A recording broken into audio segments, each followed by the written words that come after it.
Nora Fatehi की काली सच्चाई। क्या आप जानते हैं नोरा फतेही के पीछे कितने लोग लार टपकाते हैं और नोरा फतेही किस कारण की वजह से कनाडा से बॉलीवुड इंडस्ट्री में आई और इसके पीछे की वजह क्या थी और नोरा फतेही एक रात के कितने पैसे लेती है और नोरा फतेही ने सुपरस्टार बनने के लिए ऐसा क्यों किया। नोरा फतेही आज इंडस्ट्री में बहुत ही आइकॉनिक सेलिब्रिटी बन चुकी है, लेकिन नोरा के लिए मुकाम हासिल कर पाना आसान बिल्कुल नहीं था। इस वीडियो में हम आपको नोरा के लाइफ और करियर से जुड़ी कुछ ऐसी बातें बताएंगे जो शायद आप नहीं जानते होंगे। नोरा एक अरब फैमिली से बिलोंग करती है जिसके फैमिली रूट्स मोरक्को से जुड़े हुए हैं। नोरा के बर्थ से पहले ही उनकी फैमिली ने कनाडा में माइग्रेट कर लिया और पूरी लाइफ नोरा ने कनाडा में ही बिताया।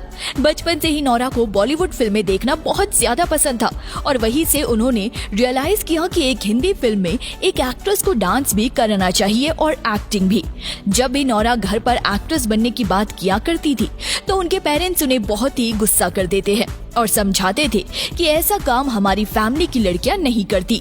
नोरा की फैमिली एंटरटेनमेंट दुनिया को लेकर बहुत कॉन्जर्वेटिव रही है, इसलिए नोरा ने कभी भी दोबारा अपनी फैमिली को अपने एम्बिशंस के बारे में नहीं बताया। नोरा ने डांस के लिए कभी भी प्रोफेशनल ट्रेनिंग नहीं ली है, बल्कि उन्होंने हमेशा टीवी देख देख कर ही डांस सीखा है।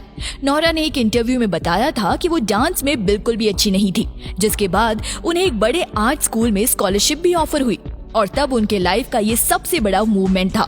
नोरा को बस अपने माँ के सिग्नेचर चाहिए थे, पर उन्होंने कभी भी इस बात को माना ही नहीं कि उनकी बेटी एक परफॉर्मर बनेगी और वो चाहती थी कि नोरा अपने ग्रेजुएशन खत्म करके कोई ऑफिस में जॉब करे। नोरा 2012 में इंडिया आई और उन्हें उसी साल में ही एक एडवर्टाइजमेंट कंपनी में कास्ट कर लिया गया। इस एड के बाद उन्हें एक दो और एड में कास्ट किया गया, पर एजेंसी ने उन्हें इसके लिए कोई भी पैसे नहीं दिए। नोरा ने बताया कि उन्हें इस प्रोफेशन के बारे में ज्यादा नहीं पता था, तो एजेंसी के लोग इस बात का फायदा उठाते थे। नोरा को 20 लाख रुपए की पेमेंट की जानी थी, पर उनकी एजेंसी ने उन्हें वो पैसे भी नहीं दिए और उनका पासपोर्ट अपने पास ही रख लिया। एजेंसी को छोड़ने के बाद नोरा कई फिल्म के ऑडिशन देने जाया करती थी, पर उनकी कमजोर हिंदी को लेकर रिजेक्ट कर दिया जाता था और कई कास्टिंग डायरेक्टर उनका मजाक भी उड़ाते थे। एक कास्टिंग डायरेक्टर ने उन्हें ये भी कह दिया था कि तुम्हें अपनी कंट्री वापस चले जाना चाहिए, तुम जैसे लोग यहाँ बहुत है। फिर एक साल के स्ट्रगल के बाद 2014 में नोरा को एक adventure film raw tigress of the Sundarban में कास्ट किया गया था, जहां उन्हें एक इम्पोर्टेंट रोल में देखा गया, पर बॉक्स ऑफिस पर यह फिल्म फ्लॉप रही और नोरा को वो पॉपुलैरिटी नहीं मिल पाई जैसा उन्होंने इमेजिन किया था। इस फिल्म के बाद भी उनका स्ट्रगल चलता रहा और उन्हें फिल्म के हर ऑडिशन पर रिजेक्ट किया जाने लगा। नोरा ने बताया कि हर ऑडिशन के लिए रात भर वो लाइन याद किया करती थी और सुबह ऑडिशन में उनकी हिंदी ठीक ना होने की वजह से उन्हें सभी रिजेक्ट कर देते थे।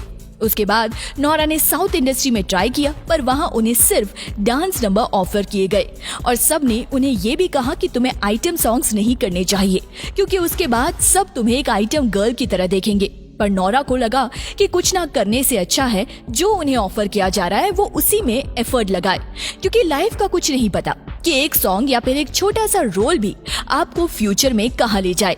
साउथ की फिल्म टेम्पल में जब नोरा एक गाने में नजर आई तो उसके बाद से ही उन्हें कई और फिल्म्स में डांस नंबर में फीचर किया जाने लगा, जिसमें सबसे बड़ी फिल्म बाहुबली रही।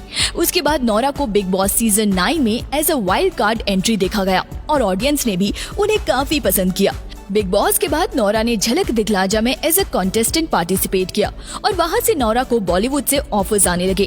फैंस मानते हैं कि नोरा का करियर सॉन्ग दिलबर से चेंज हुआ, पर उनके मुताबिक हाडी सांधू का सॉन्ग ना उनके करियर का टर्निंग पॉइंट रहा। उस म्यूजिक वीडियो में नोरा फतेही पहली बार एक लीडिंग लेडी के तौर पर नजर आई, जिसके बाद उन्हें दिलबर और कमरिया गाने के लिए साइन किया गया। फिर जब दिलबर रिलीज हुआ तो वो एक इंस्टेंट चार्ट बूस्टर सॉन्ग बना, जिसमें यूट्यूब पे 200 मिलियन व्यूज का रिकॉर्ड बनाया। नोरा को इसके बाद से ही टॉप लिस्टिंग परफॉर्मर के तौर पर देखा जाने लगा, जिसके हर एक सॉन्ग में कुछ नया दिखने को मिलता है और कई बार तो उन्हें इन स्टेप्स को करते हुए इंजरी भी हो जाती है। आप समझ सकते हैं कि नोरा हर एक गाने के लिए कितना एफर्ट करती है। नोरा मानती है कि उनके सॉन्ग के थ्रू बॉलीवुड में नया ट्रेंड आया है, जहां आइटम सॉन्ग्स को एक वल्गर सॉन्ग की तरह नहीं बल्कि एक परफॉर्मर बेस्ड आर्ट फॉर्म के तौर पर देखा जाने लगा है। जहां नोरा अपने हर गाने में एक नए स्टेप लेकर आती है, जिसको परफॉर्म करना अपने आप में एक चैलेंज होता है। नोरा मानती है कि इंडस्ट्री में आपको टाइपकास्ट कर दिया जाता है, जिसके बाद आपको सिर्फ एक तरह का काम करने को मिलता है। नोरा ने खुद अपनी स्ट्रगलिंग डेज में टाइपकास्टिंग फेस की है, जहां सिर्फ उन्हें एक आइटम गर्ल के तौर पर ही देखा जाता था। पर आज Nora film, ad, reality shows हर जगह नजर आती है। देखा जाए तो नोरा की जर्नी से हमें बहुत कुछ सीखने को मिलता है, जहां इतना रिजेक्शन मिलने के बाद भी उन्होंने इंडस्ट्री में अपनी जगह बनाई और आज उनकी फैन फॉलोइंग मिलियंस में है। कहा जाता है कि नोरा फतेही अब तक 3 लोगों को डेट कर चुकी है। वो पहले थे वीरेंद्र सिंह, उनके साथ में रिलेशनशिप में थी, जो एक प्रोफेशनल बॉडी बिल्डर और रेसलर है और पंजाब से बिलोंग करते हैं। वो दुनिया के पहले वेजिटेरियन प्रोफेशनल बॉडी बिल्डर है, जो नोरा की debut film raw tiger of the Sundarbans में चीना के किरदार में नजर आए थे। बाद में उनका ब्रेकअप हो गया था और उसके बाद से ही कहा जा रहा था कि वो इंडियन मॉडल और एक्टर प्रिंस नरूला को डेट कर रही थी। साथ में ये नहीं कहा जा रहा था कि वो एक्टर मॉडल अंगद बेदी के साथ भी इन्वॉल्व थी, लेकिन दोनों के रिलेशनशिप की मिठास कड़वाहट में बदल गई, क्योंकि अंगद बेदी ने अपने बेस्ट फ्रेंड नेहा धूपिया के साथ शादी कर ली थी।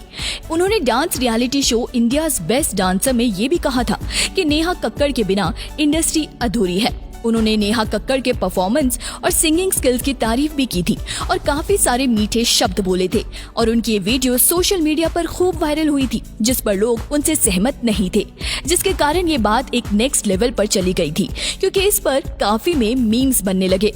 नोरा फतेही को हमने dance show India's best dance में भी देखा था, जहां वो शो के जज भी बनी हुई थी। हालांकि कुछ समय के लिए उन्होंने टेरेंस लुइस के साथ काफी सारे डांस परफॉर्मेंस भी दिए थे, मगर टेरेंस एक जाल में फंस गए थे, जो वीडियो एडिटिंग के कारण उन्हें सोशल मीडिया पर ट्रोल होना पड़ा था, क्योंकि ऐसा दिखाया जा रहा था वीडियो में कि उन्होंने नोरा के बम को जानबूझकर छुआ है, तो उनके वीडियो को किसी ने एडिट किया और वायरल कर दिया था। इसके लिए दूसरे जजेस और नोरा ने स्टेटमेंट भी दी और कहा था कि शो में इस प्रकार से कुछ भी नहीं हुआ, जिसके बाद टेरेंस ने भी एक स्टेटमेंट में बताया कि वो नोरा की काफी इज्जत करते हैं और इस तरह की हरकतें कभी नहीं कर सकते हैं। नोरा की फेवरेट फिल्म है स्टेप अप और सेव द लास्ट डांस। दोनों ही फिल्म्स डांस की थीम पर बेस्ड है और जब उन्हें फिल्म स्ट्रीट डांसर में एक रोल ऑफर किया गया तो उन्होंने फिल्म को उसी वक्त साइन कर लिया। फिल्म माई बर्थडे सॉन्ग में नोरा को as a lead actress cast किया गया। ये फिल्म एक साइकोलॉजिकल थ्रिलर है, जिसमें संजय सूरी नोरा के अपोजिट नजर आए हैं। माई बर्थडे सॉन्ग फिल्म ज्यादा पॉपुलर नहीं हुई और ये फिल्म आज भी बहुत अंडररेटेड है। नोरा बिलीव करती है कि वो एक बहुत अच्छी कॉमेडियन है और एक दिन वो किसी कॉमेडी फिल्म का पार्ट भी बनना चाहेंगी।